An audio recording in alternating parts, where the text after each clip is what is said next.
I hereby introduce to you Mr. Michael Veazey. Ladies and gentlemen, welcome to Amazing FBA. This is your host, Michael Veazey, and I'm delighted to welcome back Dan Meadors of the Wholesale formula to the show. Multi-millionaire, I should say, multi-million-dollar Amazon seller and founder of the Wholesale formula. We talked in the last episode, because I like to put things in context. We talked a lot about comparing the model of retail arbitrage, running your own store, which you've done, your own online store, and private label. So you're really in an amazing position to give that comparison. But we ought to dig into the question of really how to do this thing, because obviously the formulas you've got are working very, very well for you. So it'd be great for other people to replicate it. So the first question is, what can you use this for? We talked before about the importance of having a clear goal. What are you trying to achieve? What can you use your sort of wholesale model for, and what does it not do? Which is probably an equally important question. No, I mean, our wholesale model it can be used to create a reliable, consistent business. Like it is, that's what we are. We are a very, very cash flow based business. And ultimately we've tried to scale back to make it as simple as possible. And the goal for simplicity was to make it completely outsourceable. Now, if you're asking what kind of folks might not fit, with any physical product-based business, I do think you have to have some level of capital to invest. I do think our model probably lends itself to be significantly lower than a more cash-intensive model like private label, where more promotions required. For most people, we suggest that you have to have around a $2,000 starting budget. And what we've seen in the past is that the vast majority of brands that fall in line with what we're looking for, what I would call the ideal partner, tend to have minimum orders between $250 and $750. You could call it an average of say $500. And with those types of minimum orders, we feel like $2,000 provides somebody with enough bandwidth to potentially carry multiple products, access discount tiers and stuff like that to really get their foot in the game and get started. So, that's the thing is we've had people, we've worked with clients from pretty much all aspects of life. Like we've worked with one of our really, really successful students.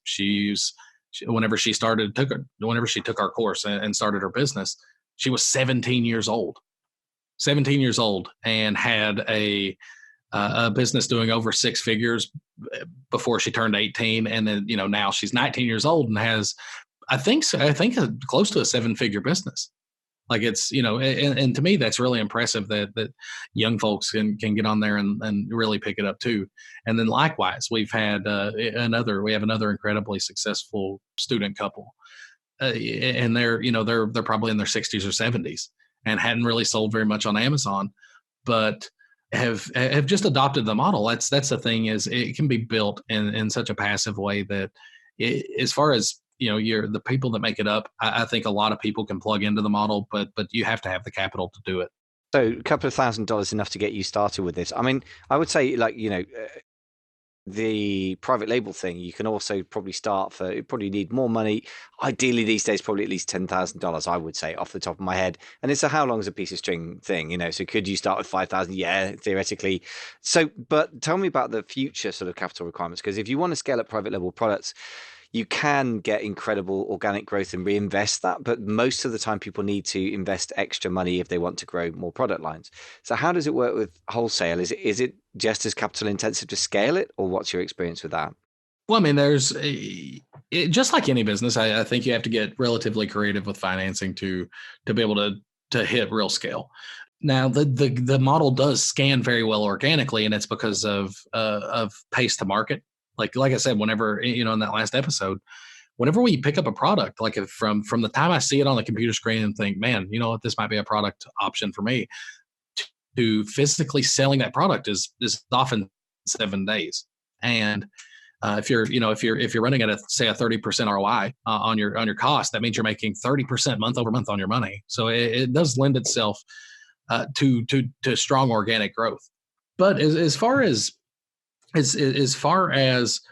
can I monetize this if I didn't have that budget?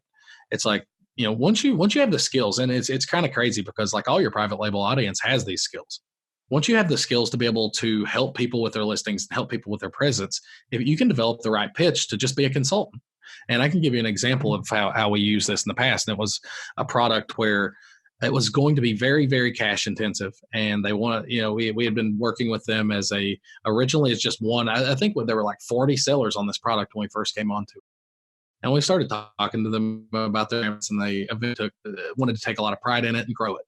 And, this is your process. We got to make money all year long selling this product, even though it wasn't the most money we could be making because we were competing with other people. But eventually we got to the situation, and a lot of it is the direction that company wanted to head, right? Like they're trying to turn their business into a sellable asset. They're trying to maximize their growth potential and have the cleanest Amazon presence possible. Like they really want to double down on that because Amazon has such a large reach. So they were talking about some of the advertising that they would want to run and stuff like that. And it wasn't able to be supported by our margins. Like we were like, no, it's for what it's worth. Like your investment into this, the idea that you want to follow here is very good. Like it'll help you acquire a lot of customers. Like spending this money will be useful to you. But the problem is I can't spend this money for you because my margins don't allow it. So what they wanted to do is they asked if we would help them set up an account, manage that account for them, manage their ad spend, and do all the things like we would do if we were the retailer of the product, and just take a commission instead. So that means that we have $0 out of pocket. Like I'm not buying their inventory. Instead, they're supplying the inventory. All I do is manage their account the same way I would manage my own. That single contract, we literally signed it last week, was for about $250,000. So it's from that perspective, your skills are incredibly monetizable.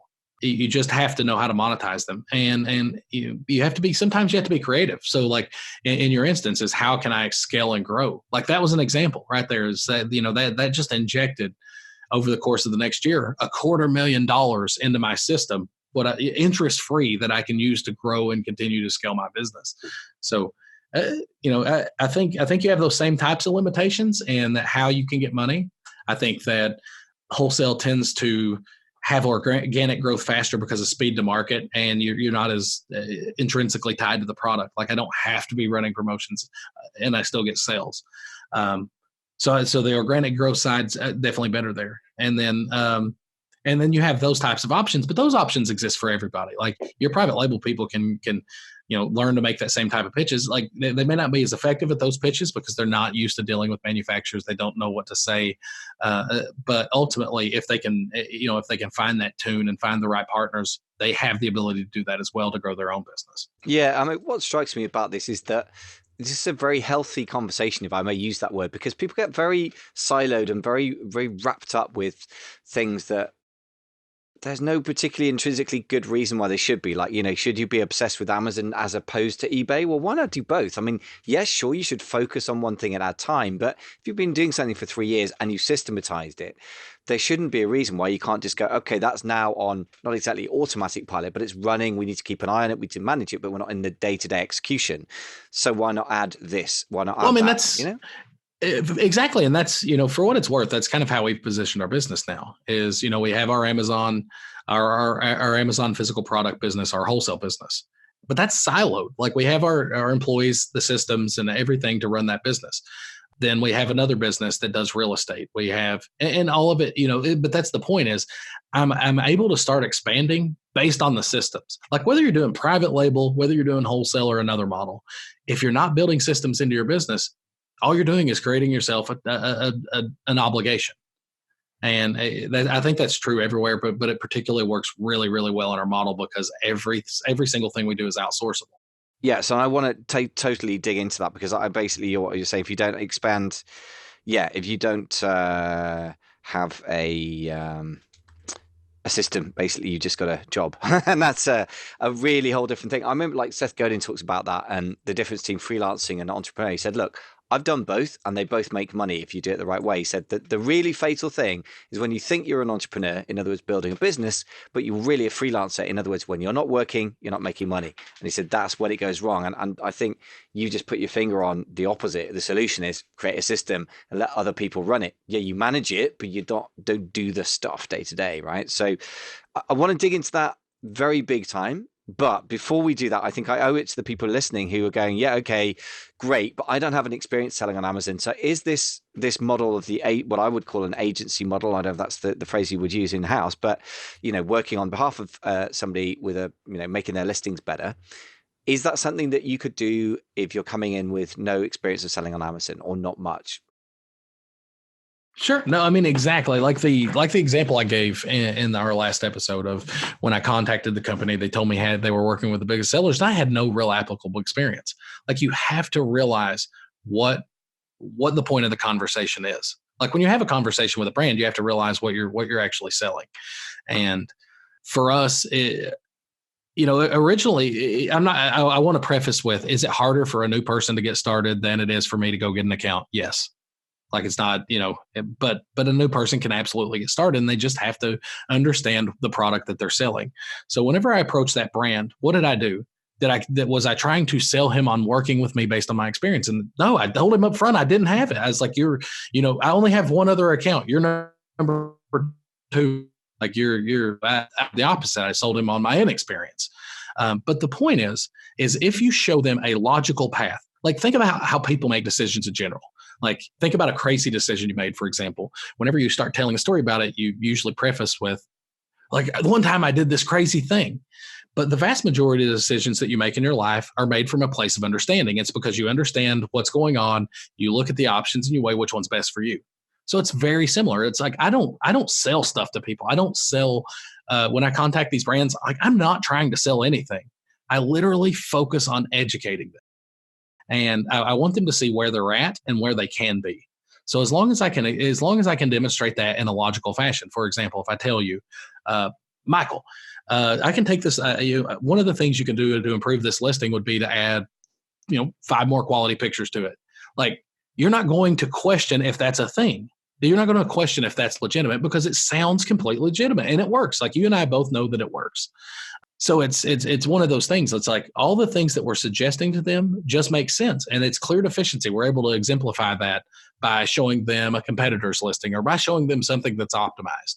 And that's what they're buying into. They're not buying into my experience. They're buying into the result because they want the result.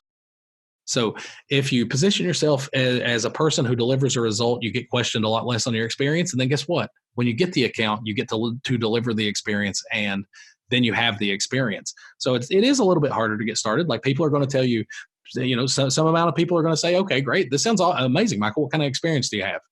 And you're going to have to, at that point, you be honest with them. Yeah, I mean, but you got to start somewhere in any model anyway, haven't you? So I mean, I think that's a lot of it comes down to fear. I was just thinking about reflecting on myself. I don't know why I'm such a perfectionist. I was saying to my wife earlier, who's a classically trained musician as well. It maybe the perfectionism you get if you're a very highly skilled professional can be really bad for you as an entrepreneur, because in the end, you just got to get started somewhere. And the first time you do anything, you're bound to be inexperienced, but you can't square that circle. You use catch-22, isn't it? You're not experienced, therefore I won't work with you. Therefore you don't get experience, so you can't work. You got to break that cycle somewhere, right? You got to have courage. Right. That's exactly what it takes. And you got to, a lot of people get confused about the courage they got to have, because here's the thing. If when I'm talking to these brands, I'm not promising that I'm not promising that I'm their solution. I'm not saying that, I know everything, this 100% works. Like, what we do is, our role in this is I'm less like a doer and more like a consultant. So, for example, I've worked with 19 brands to create their ABC. In my life, I have created ABC 0 times and couldn't tell you the first thing about how to do it. I have no idea. I've also, so how does that process work? It's we talk to them about the things they need and invest them in the process. So if I show you something that can clearly benefit your brand and it's something you're interested in buying into, what we do is we say, all right, we've worked with this contractor in the past. We're happy to make that connection and kind of guide the process. But I don't even pay to create their ABC. They pay for it.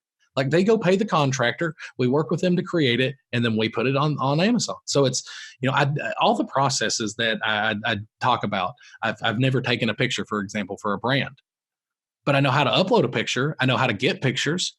So all the things that you promise, like, what you got to be really good at when you talk to brands is you just got to be good at figuring out what the problem is, because there's an outsourceable solution for everything. And that's what our community provides.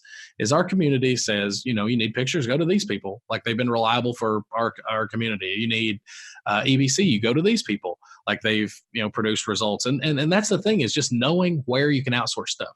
So when I'm talking to these brands and I'm talking to them about how I can help them, I'm 100% confident that I can deliver the result, even though I can't do a single thing, because I know each step of it is outsourceable and I can find an expert that can do that aspect. Absolutely. In the end, I've got to say, I was speaking to you off air about this, that I was working with one of the members of the £1 Million Mastermind that I run. His business is doing about £1.4 million a year. So what, 1.7 or $8 million, whatever. Intelligent guy, been making good money profitably. But, the other day I was still able to go over a listing, like pretty much everyone in the room in the mastermind just said, okay, you need to change. Not everyone, actually, some people don't get it, but the people who get it, several of us, myself included, go, okay, this image needs to change, this needs to change. It's often not rocket science. If you have only 3 images and they look horrible, you clearly should have 9 images that look good. What does good mean? Well, look at the competition and do a variation on it. If you're not using infographics to explain how your product works, then make sure you do that. How do you do that? Look at the competition, do variation. A lot of it is not rocket science, but for some reason there's a mental gap for the manufacturers, or they're just too busy. They have multiple sales channels. They haven't bothered to do it themselves. So they've either got to train somebody up to do it, or you do it. But in the end, a lot of the value you produce in life is not necessarily rocket science. It's actually quite simple, but it's still valuable. So I would encourage everyone.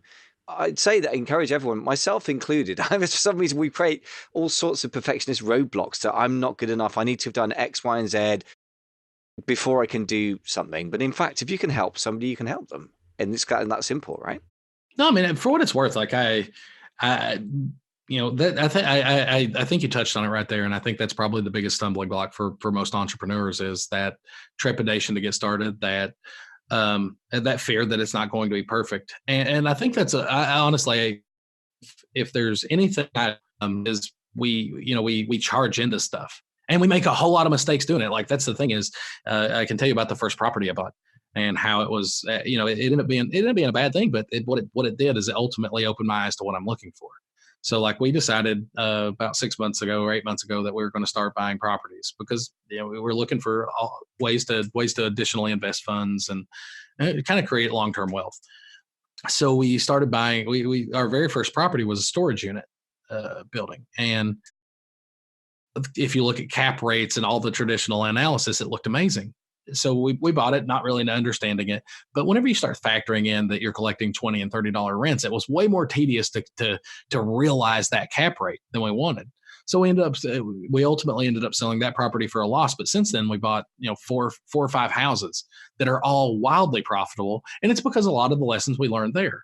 So, one of the things that I always challenge our base to do, and I always challenge entrepreneurs that I talk to, is really just get out there and do stuff, because you learn so much more from the process or the mistake than you would from studying intently about it. Like, experience delivers knowledge at a much faster rate. So obviously, we talked about some sort of big picture stuff and the fact that fear does block you, but obviously it helps to have a plan. So let's just quickly get into, how do we go about this? So what's the nuts and bolts of getting this done? Because obviously the big picture makes sense. There's opportunity there. Some of it's about courage, but obviously there's some nuts and bolts. So how do we go about developing relationships with the manufacturer and convincing them? You've already talked about that conversation. How do we find those people? No, it's for us. It started with us. Like, you know what I mean? You don't have employees before you have the process. Like, that's one of the things. And that was one of our initial mistakes, is the very first time we hired an employee, we didn't have the processes in place for them. So it was constantly just trying to assign them the next task, because once you're paying somebody, you want to maximize the value you get. Right. But what I found is ultimately we were spending more time trying to get value than we were spending growing our business. So kind of our next round of hires was we really focused on breaking down the components of the business, like, solving ultimately deciding that this is a process, and just segmenting the different things that happen in a business.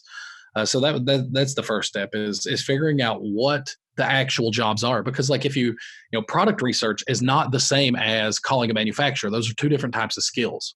So what we did is we ultimately segmented the different aspects of our business, and we have three primary aspects, and it's scouting, sourcing, and selling. And then we went in and defined the micro processes in there. It's like, how do I scout a product? Like, what strategies will I use? And the first time I would do it, I would think about the steps I was taking to do it. And if it worked the way I wanted it to, and it felt like the process I wanted to put in place, the next step for me was record myself doing it and just explain the process I'm going along. And then ultimately what we use those for is we're able to train our employees using those videos, right? And if they're able to replicate the processes consistently, we just turn it into an immediate process in our business. So that was how we build out our processes. And that's the fastest way for people to build out processes in their businesses, by doing the task, recording it, and getting someone else to write the processes and turning it into a standard operating procedure. So whenever we did that, it really positioned us to bring people on. And that's what caused our immediate growth, is because you're not bringing someone on, trying to catch them up to speed, trying to make them more proficient. Instead, you're bringing them on from a place of understanding and just trying to grow from there. So for us, as far as you'd ask, what kind of people do we hire, or where do we get our people? We just look for, I just honestly, like I look a lot less at experience. And it's kind of funny because my business model lends itself to, I don't encourage the manufacturers that I talk to, even though I have a wealth of experience, I don't encourage them to talk about, to think about my experience. I encourage them to think about what they want, like, the result. So we kind of take that same approach with employees.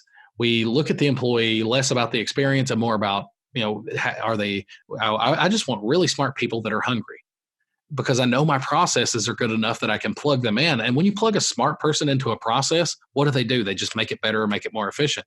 So like the processes we use in our business are vastly different now than they used to be. And that's because we have really smart people that do these tasks every day and try to find the most efficient means to do it. Absolutely. My experience, I'm not so much in the Amazon realm, although I've sort of experimented with some outsourcing that, but not really successfully for whatever reason. I guess when it comes to private labeling, it's hard to scale up. So that meant I didn't have enough SKUs to repeatedly do the same things trillions of times. But when it's come to the podcast, for example, if you treat each podcast as a mini sort of free product, and then there's sell products, the process started becoming more of a process when I hired somebody.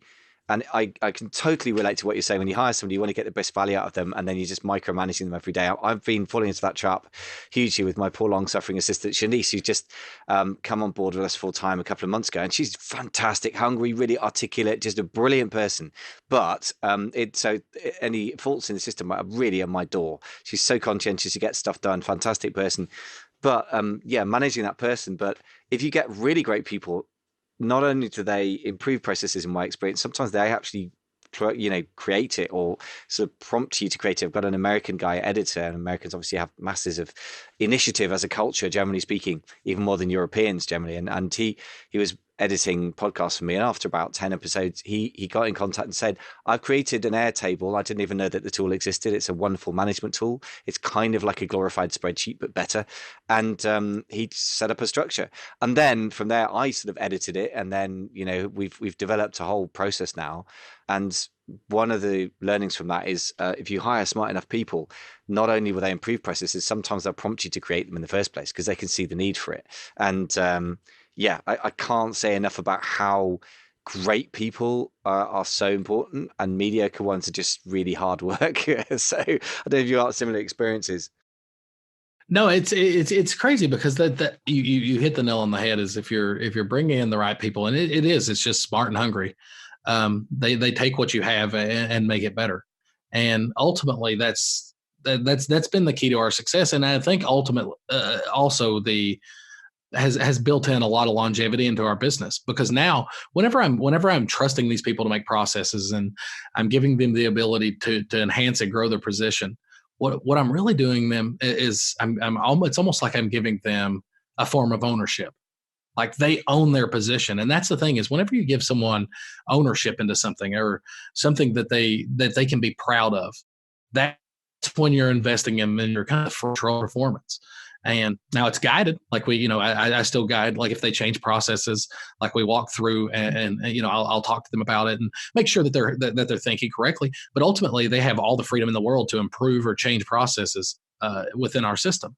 So I just feel like you get so much value out of empowering people to be the best versions of themselves that they can. And the one thing I would say is, like, if you're, with your assistant, is look at some of the tasks that you're doing, record yourself doing it to your ability, and let her design the process based off that. Like, that is, ultimately you're empowering her to help you and give you the most value that you can.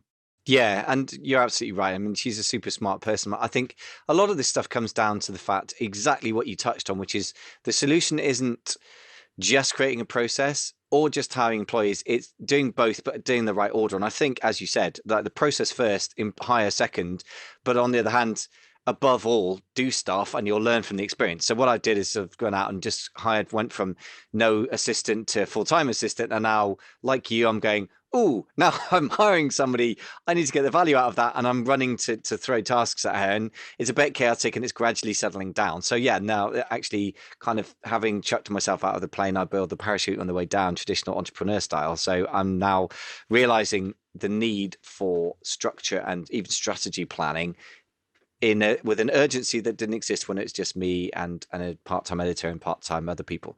But yeah, as you say, experience the best teacher. So look, let's dig a little bit more into the specifics of these three things. You said scouting, sourcing, and selling. Is that the main sort of three things you call it? Sure, absolutely. Those are the three critical processes in our business. Yeah. So how do you go about it without giving us, obviously the massively detailed SOP would take hours, but what are the basics of your process for that, for scouting first? Okay, so like these are, we operate with typically 4 criteria that qualify us for a lead, right? And these are criteria that anybody can run. Like, literally, the people people in your audience who may have never sold on Amazon can do this tonight and start analyzing products. So when we go to an Amazon page, what we're looking for is a product that meets the following criteria. Number 1, that is not sold by Amazon. And the reason we don't want to carry products that are sold by Amazon is they don't compete the same way. They don't share buy box with the same equity. They make it much harder to make changes to detail pages. And overall, it just makes it they're a lot more difficult to deal with. So we avoid products that are sold by Amazon. The next step is we are looking for products that are sold by more than 3 sellers.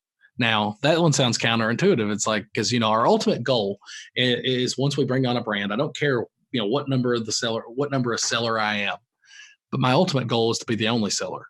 And that's by providing a ton of value over the course of time. Like, I don't go in and I don't say, if it were my first time talking to you as a brand owner, Michael, I wouldn't say, hey, Michael, I'd love to be your only seller of your product, because I realize how crazy that is. Like, nobody is going to take someone that they don't know and entrust a large portion of their business to that human. So what we do is we come in, we provide lots of value, we help them grow and start seeing what's possible, and use and leverage that to become the only seller over time. So why do we start with 3 sellers? Why am I looking at products with 3 or more sellers? And it's really simple. Is I want to avoid private label products. While it's possible to help private label products, and we've worked with multiple private label brands in the past, the vast majority of people who created private label products did it for the sole reason to be the retailer on Amazon. Like, the vast majority of private label products that exist on Amazon, they were built so they could be the only seller. So, like, from that perspective, our interests don't align very well, and save opportunity costs. It's not like, they're not going to flog you or beat you or anything like that if you send them a message to carry their product, but it's an opportunity cost. Like, I want to be messaging the people that I'm most aligned with. So we look for products that are carried by 3 or more sellers. The next criteria that we look for is that the product has an established sales history. Like, I want to see that the product sells generally more than 40 times a month on the lower end. And what I'm looking for there is, I don't like launching products. I like products that have consistent sales. I like products that have a baseline for their performance won't get worse than this. And so whenever I find that a product's selling 40 times a month, the next thing I want to look at is, how much could it grow? Like, are there clear deficiencies? For example, if I look at, I see one crappy picture, like I know by adding pictures, how my sales will grow, my conversion increases, my sales grow. I know that by writing a better title that I'm going to get more organic traffic. Like that's just what happens. So I know that my sales will grow. So like all these opportunities are what I'm looking for in this is, can I look at a product that has a baseline for sales and can I grow it? So again, those three criteria: not sold by Amazon, not carried by 3 or more sellers, and has an established sales history. So it's 3 criteria, not 4. Is that? So three. 3. Okay. I mean, and how much could it grow is not your sort of 4th criterion then, although that seems like another important question. Well, I mean, that's for us. These are the criteria that we use to qualify a lead. That just says that this product might be worth carrying. From like part of the process might be to deeper analyze the listing and talk about those critical points with the manufacturer, because ultimately that's what I'm trying to do, right? Is I'm trying to engineer the best conversation possible where I can provide a logical path for them to say, okay, that makes a lot of sense. Like if I fix this thing, I can experience growth. Okay. And then it's, we draw towards the conclusion of, do they want to work with me to fix the thing? Brings us, I guess, to the conversation with the manufacturer. So we actually talked quite a lot about that. So presumably that's about, you're not the guru. You were saying that, you need to be clear about what you're saying when you talk to the brand. It's not about experience, it's about results. Are there any other sort of more systematic type things that how would you structure that? No, I mean, honestly, you really have to focus your efforts from a point of education. You have to remove, because ultimately, if I do my job, I educate them in the process, and that results in me possibly being able to work with them. But the goal is to educate them. I don't care if they tell me no. I just want to make them smarter so they understand the processes, because I realize over the course of time, if I do that repeatedly, that I end up working with the right partners where our interest is aligned and where we're able to grow seamlessly. Like you think about all the bad business relationships you've ever had. And why is it? It's because you guys didn't have the same goals. The people weren't working together. They were, it was either a symbiotic relationship or a neutral relationship. And that's what happens is ultimately those don't form the best partnerships. So we do a higher level of investment. Like we do talk to them about the changes that need to be made and try to find the right partners to work with. Because think about it from the perspective I talked about on, I believe it was on the last show, where we signed the one account, and that one account represents a profit for us of about $250,000. It's like, you don't have to have a ton of accounts to live a great life. You just need them to be really, really consistent. Like if you're able to engineer your business, ideally I would love to work with 3 or 4 clients tops, like that, just to have extra redundancy. But it just doesn't take a lot of brands. Like I think we work with actively about 45 brands now, and that's it. Like we're not, I'm not contacting thousands and thousands and thousands of people. I'm literally trying to find the right partners every time. It's very interesting because, I mean, in some ways this aligns with the question of like, how many products do you need to have to run a private label business where you can give up the day job and live the lovely laptop lifestyle or whatever people have in their heads, or more realistically, spend time with your kids at home.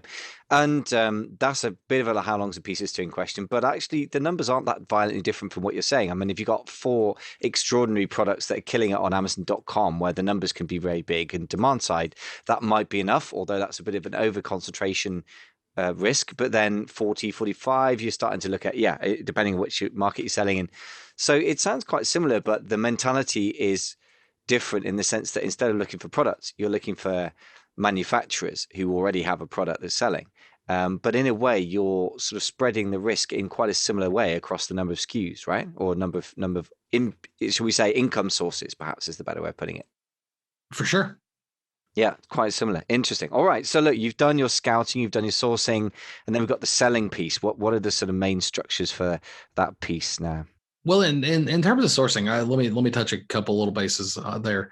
Sourcing for us is the act of going and finding the manufacturer and resolving negotiations to actually place an order. It is basically getting an order on the way, and all the interaction steps between that. It's like, the first thing we do is if we find a product we like, we search for the product name on Google. Like if I look and I see that this this product, for example, some eye drops, and it says Can See eye drops. Like I would just search Can See on Google, and I would go to their website, and that's ultimately how I establish contact, is through their website.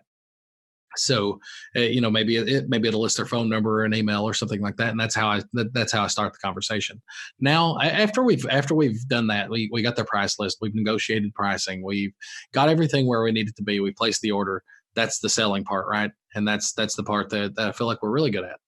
We look at, for selling for us is optimization. Selling for us is everything in that process to be able to re-engineer it. It's monitoring inventory, placing orders, placing our reorders, and making sure that we don't stock out on goods. So there's like I said, there's a lot of micro processes in these overarching areas. But for us, selling is literally the position, the places where we would perform optimization and things like that to really drive their sales. Yeah, that makes sense. I mean, broadly speaking, optimizing the images, text, keywords, and I guess stock control, right, or inventory management. So to put it in a nutshell, okay, cool. I mean, this is nothing that people wouldn't have heard about from private labeling a lot of the time. So just to clarify, because that's a really critical point, and then we ought to think about wrapping up. But the model you're talking about there is basically when you're working on behalf of a manufacturer. How do you actually end up getting paid? Are you paying up front for their products and then you're making a profit of products you officially own? Or do you have some kind of, what's the sort of structure of that deal? That's flexible. I mean, the most common thing, what we do with 96% of our is what our position is. We are an authorized retailer, but we act more like a partner because effectively that's what we are, is we're an authorized retailer who is a channel partner. Like we help manage that channel for them. And the most common way that we get paid is literally by purchasing product from them and reselling it at a profit. Or we just happen to be, one of maybe the only person authorized to do that in that channel, or one of 2 or 3 people authorized to do that in that channel. So, our income is derived from retail sales. You're not taking sort of percentage of revenue, but or a management. So you're not doing a purely sort of management type deal. We do that. We offer that. Like that's that. Again, that was part of the deal we made with the one company I'd mentioned in the last show, where we signed that agreement to manage the flexibility of your model. Like, but no, that's by far it's not our most common thing. Our most common mode of acquisition and sales is by purchasing and then retailing products. Okay, so I guess that's the more capital intensive bit, but then the agency side is probably harder to persuade somebody to do. But then equally, the upside of that is that you haven't got your own money in the game, right? Right. No, I mean exactly that. It's not only that. It's typically whenever a company would be investing into the agency model, they're looking for very, very specific results, or they have a very, very targeted mindset. For example, this company was wanting to eventually position themselves for the ability to sell. They are looking for immediate massive growth up and beyond whatever margins would exist with traditional retailers. Like they're taking it upon themselves to actively grow their presence, and that's where something like that might fit, because the model's a little more flexible. So, yeah, I mean it really is. It's just flexibility in your model, honestly. I mean, so in the end, it's not so much a magic formula as a few possible formulas that you can deploy depending on the situation and what makes sense. Interesting. Sure. Huh. Okay. So look, I mean, obviously you've got a community that you mentioned about this. Tell us a little bit more about how you offer training and a community in that. Just tell us briefly if you want to find out more about it, because obviously there's a lot of detail that goes into it, which we couldn't possibly stuff into a couple of podcasts. How do people find out more? What's involved? Sure. We actually, we set up a special page for your audience, and we like to do stuff like this because I want people to understand the model and see if it's something they would be interested in learning more about, because it's not for everybody, but for the people it's for, I think it is honestly one of the most scalable models that can deliver a true lifestyle business like you really want. And if you're interested in learning more, check us out at thewholesaleformula.com/amazing FBA. And that's a special page. So what we did is we created like a kind of a walkthrough and an overview of what our business looks like on a daily basis. Just a little bit more detailed steps for the scouting, the sourcing, the selling part that takes place. Yeah, I mean, obviously they say the devil's in the detail, so it is important to see what, how it works. But I think equally, I don't apologize to anyone listening for dealing with in the first episode with the overview of the business model, because I think a lot of the times people get very obsessed with how do I do this before they assess should I do this, and it's kind of obvious. But I mean, what I really like about the model is that it's much simpler in a lot of ways than private label. It's a much more focused set of skills. It's basically optimizing on Amazon as opposed to product design, liaising with manufacturers, supply chain management. That's a whole bunch more skill set needed. And I really, the simplicity of it just lends itself more to people who want to get moving. The speed with which you can get started is fantastic. And the capital requirement's there, but it seems quite moderate. And above all, you can turn the money over. I mean, with private label, you're normally going to be tying up your money for several months. Basically, at least it depends how quickly it sells through, but probably if you're ordering from China, very minimum 3 months, maybe more like 6. So it's got lots of things in its favor. And as I said, in the end, what I like about your approach and your experience is that you can put it in context and say it's not either or. You don't have to do private label or wholesale or retail arbitrage. You can mix and match it to smooth out, the cash flow and capital characteristics of your business. And I really like that. I'm very, very happy that we had you on today, because I think this is an underexplored way of operating. It's not something I've really heard talked about much. So fantastic to have you on, Dan. Any sort of tips? Let's just say for people, let's have 2 sets of last minute tips.